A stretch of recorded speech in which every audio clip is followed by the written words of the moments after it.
Bill, this must have been a great win for you. Player coach of the Boston Celtics. White Americans don't believe it could have been that bad. May 5th, 1969. Los Angeles. Game 7 of the NBA Finals. The Lakers are favored. They are at home. And with just a few minutes left, they are still right there, still alive, still one possession from finally ending 11 years of heartbreak against Bill Russell and the Boston Celtics. Then Wilt Chamberlain goes to the bench with a knee injury. His coach refuses to put him back in.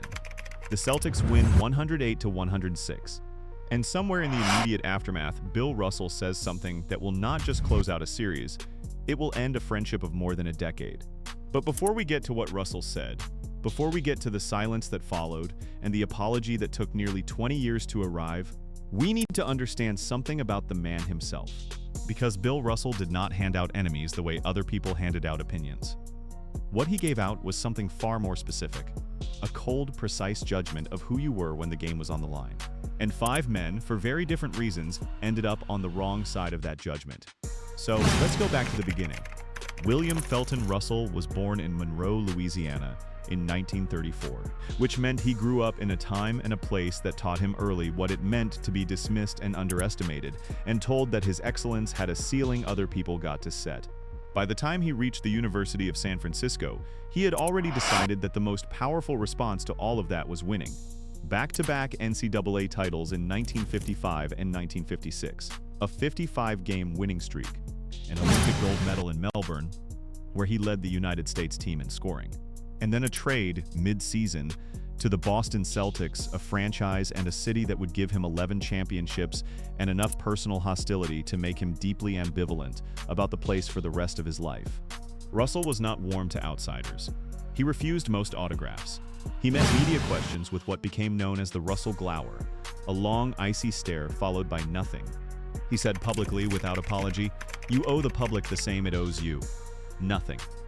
The reporters who labeled him surly and uncooperative missed the point. His home had been vandalized while he was winning titles for Boston. He had been denied service in restaurants in the city he played for. The coldness was not a character flaw. It was the entirely rational armor of a man who had learned exactly what the world's warmth was worth. But here's what those writers consistently missed, with teammates, with true peers, with the people Russell chose to let inside. He was entirely different. Generous, loyal, open to a degree that surprised people who only knew the public persona. He played cards with teammates before games, and then vomited backstage from pre-game nerves, and his teammates took that as a sign they were going to win. He had real friendships, which is exactly what makes the events of this story land with the weight they do. The first man who discovered the absolute edge of Russell's tolerance did not do it through the newspapers or through personal history. He did it through a series of cheap shots on a basketball court. Ray Felix had been the #1 overall pick in the 1953 NBA draft, the first black player ever chosen first overall in the league. He won Rookie of the Year in 1954, 17 points and 13 rebounds a night for Baltimore, and made an All-Star team. By the time Russell arrived in Boston midway through the 1956-57 season, Felix was a Knicks center, and he had apparently decided that the best way to welcome the league's newest big man was to push him, provoke him, and try to rattle him out of his game. Russell went to Red Auerbach. Auerbach's response was simple: handle it yourself. So he did. The next time Felix crossed the line, Russell hit him and put him unconscious on the floor. The fine was $25, and no one in the NBA tried that particular approach with Bill Russell again. Felix later laughed about it, joked after Russell swatted away one of his shots that at least he hadn't gotten that one, and the story has the texture of something that ended cleanly rather than festered. But the message it sent was permanent. Russell had a code, and the first clause of that code was this: he would not be broken down by anyone who thought size or seniority or physical intimidation changed the math. There was no upper limit on his response. Everyone in the league learned that in year 1. The first man who actually beat Russell in an NBA Finals arrived the following season, and even that story comes with a necessary asterisk. Bob Pettit of the St. Louis Hawks was the kind of player who made everything Russell valued in competition feel legitimate. He had already won the first MVP in league history. He would become the first player to reach 20,000 career points. When Russell made his NBA debut on December 22, 1956 against the Hawks, Auerbach's assignment was simple: guard Pettit. That told Russell everything he needed to know about who mattered in this league and why. The 1957 finals went 7 games, and the Celtics won on one of the most remarkable defensive plays of the decade, a block in Game 7 that secured Boston's first title. The 1958 rematch went 6 games, but by Game 3, everything had changed. Russell went down with a badly sprained ankle and gutted through the rest of the series with whatever he had left. In Game 6, with the series on the line, Pettit scored 19 of St. Louis's final 21 points and finished with 50 total. The Hawks won 110-109. It was the only finals loss Bill Russell ever suffered as a player, and it happened on one leg.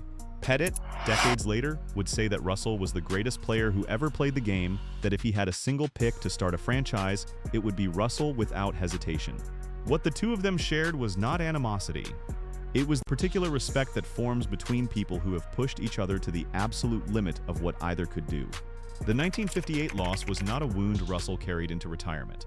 It was a data point he filed under injury context required and moved past.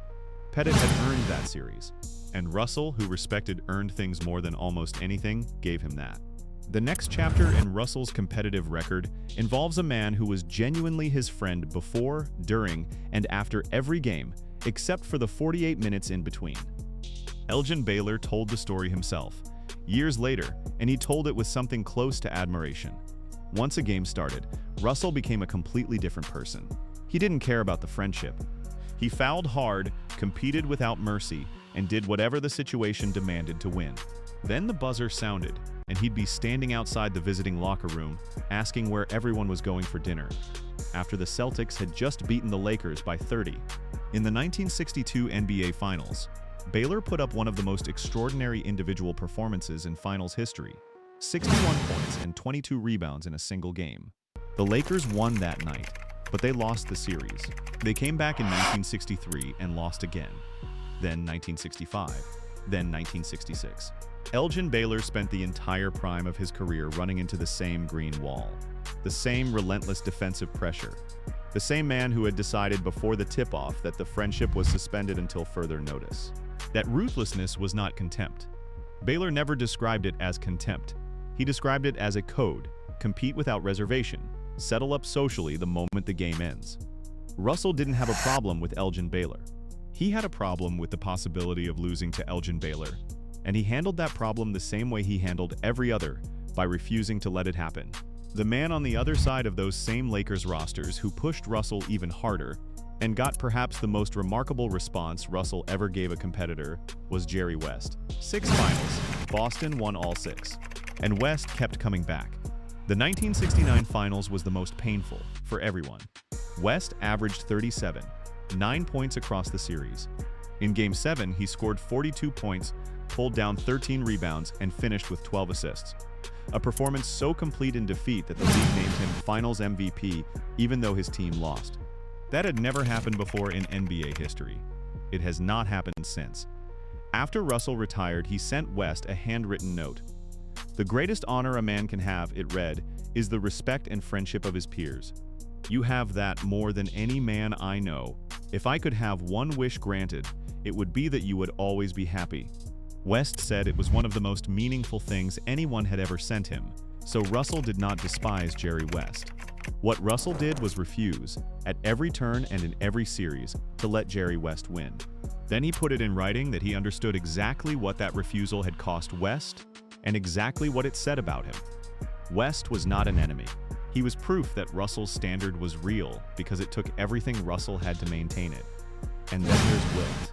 For more than a decade, Wilt Chamberlain and Bill Russell were something that should not have been possible. Genuine friends and the two best players in the world competing directly against each other in the same era, for the same prize. Wilt hosted Russell for Thanksgiving dinner. Russell slept in Wilt's house. "He'd come past my place," Wilt said, "eat my food, sleep in my bed, and the next day whip my butt." On the court, Wilt was the more dominant individual force by almost every statistical measure. He scored more, he shot more efficiently in their head-to-head matchups. He pulled down rebounds at an historic rate. And yet Russell's teams won 6 of the 7 playoff series between them. The only series Wilt won came in 1967, when his Philadelphia 76ers dismantled Boston and went on to take the championship, the year Wilt finally stopped trying to beat Russell individually and started building around the team. But in 1969, everything that had been built between them came apart in one unguarded moment. Game 7 of the NBA Finals. Wilt has been extraordinary, 18 points on 7 of 8 field goals, 27 rebounds in 43 minutes. He goes to the bench with a knee injury. Coach Butch Van Breda-Kulf refuses to put him back in, even after Wilt says he is ready to return. The Celtics hold on and win by 2. Russell walks away with his 11th championship. And shortly afterwards, speaking to a group of students with a reporter present, who Russell had not noticed, Russell calls Wilt a malingerer, says that any injury short of a broken leg or a broken back is not enough to leave the floor. Says Wilt was copping out. Wilt found out, and 20-plus years of friendship, every Thanksgiving dinner, every conversation, all of it went silent. The medical reality did not support Russell's characterization. Wilt's knee was genuinely damaged, it would be re-injured the following season. Even Van Breda-Kulf, who was no ally of Wilt's and had actively kept him on the bench, acknowledged that Wilt could barely move. But Russell, in the heat of one final championship, and whatever feelings had built across 13 years of competition with the one player who had truly matched him, said what he said, and it was out before he could stop it. They did not speak for nearly 20 years. In 1997, at an All-Star Weekend interview with Bob Costas, Russell apologized publicly. He had already apologized privately. And in the years that followed, he said something that captured the whole impossible arc of it. It wasn't a rivalry, it was a competition, which is completely different. He called Wilt, without qualification, the most imposing physical player who ever lived, the best basketball player he ever faced. He meant it. But the silence had lasted nearly 2 decades. That was real. One unguarded sentence, privately held and accidentally made public, had cut through everything that 2 men had built, because what Russell said was not just a basketball opinion, it was a verdict on Wilt's character. And character, to Russell, was the only thing that actually mattered. You do not leave the floor while there is game left to play. That was the code. The same code that governed the Felix punch, the hard fouls on Baylor, the relentless refusal to let West through. You compete until there is nothing left to compete with. 11 championships, 5 MVPs, 22.5 rebounds a game. A code so absolute that it swallowed friendships, provoked a knockout in his rookie year, and outlasted almost every rivalry the sport had ever seen. Bill Russell did not keep a list of players he couldn't stand. What he kept was a standard so high and so total that the men around him had no choice but to define themselves in relation to it. Some by matching it, some by being crushed by it and won. Once by falling short of it in the one moment Russell could not forgive.